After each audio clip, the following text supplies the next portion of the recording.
السلام علیکم ورحمۃ اللہ وبرکاتہ۔ آج سورۃ الانعام کی آیت نمبر 23، اس کا ترجمہ اور تفسیر اللہ تعالیٰ کی توفیق سے بیان کر رہا ہوں۔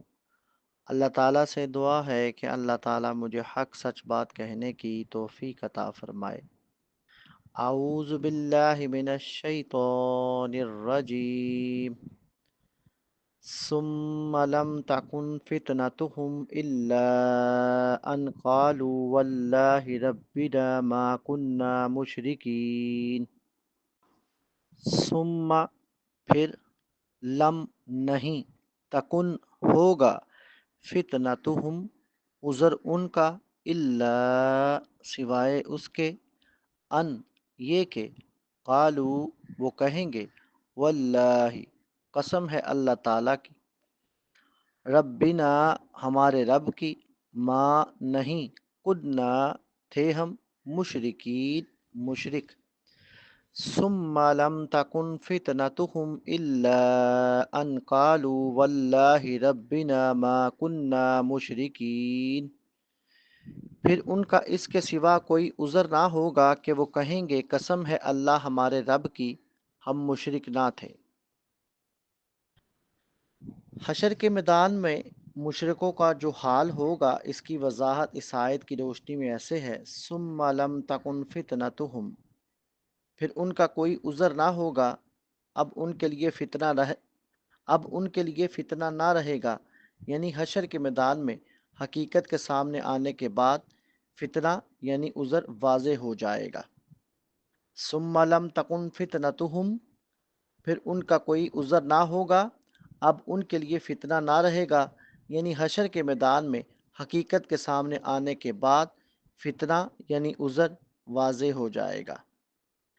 اللہ تعالیٰ کے دربار میں بے اصل بے بنیاد عقائد ذہن سے نکل جائیں گے، لیکن نئی مصیبت پیش آئے گی کہ اس دن شرک سے انکار نجات کا باعث نہیں بن سکتا،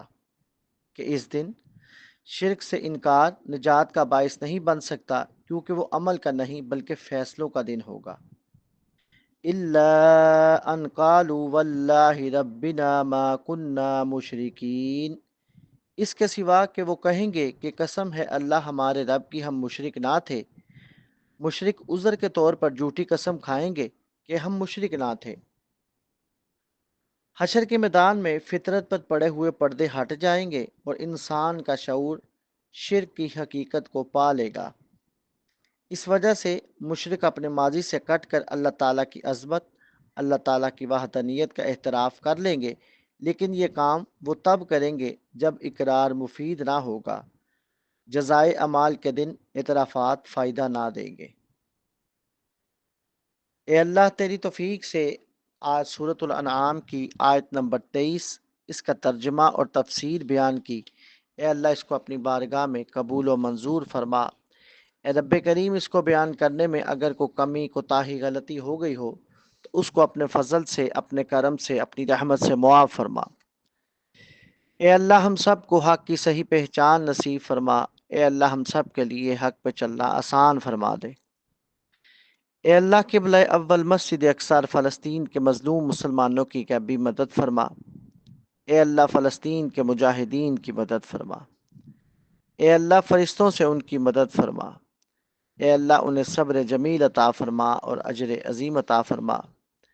اے اللہ ہمیں دین اسلام کے احکام پر مکمل طور پر عمل کرنے والا بنا دے۔ اے اللہ ہمیں حج عمرہ کی سعادت نصیب فرما۔ اے اللہ ہمارے کبیرہ صغیرہ گناہوں کو اپنی رحمت سے معاف فرما۔ اے اللہ ہمیں تقوی اور پرہیزگاری نصیب فرما۔ اے اللہ ہمیں نبی کریم صلی اللہ علیہ وآلہ وسلم کی سنت پر چلنے کی توفیق عطا فرما۔ وآخر دعوانا ان الحمد للہ رب العالمین۔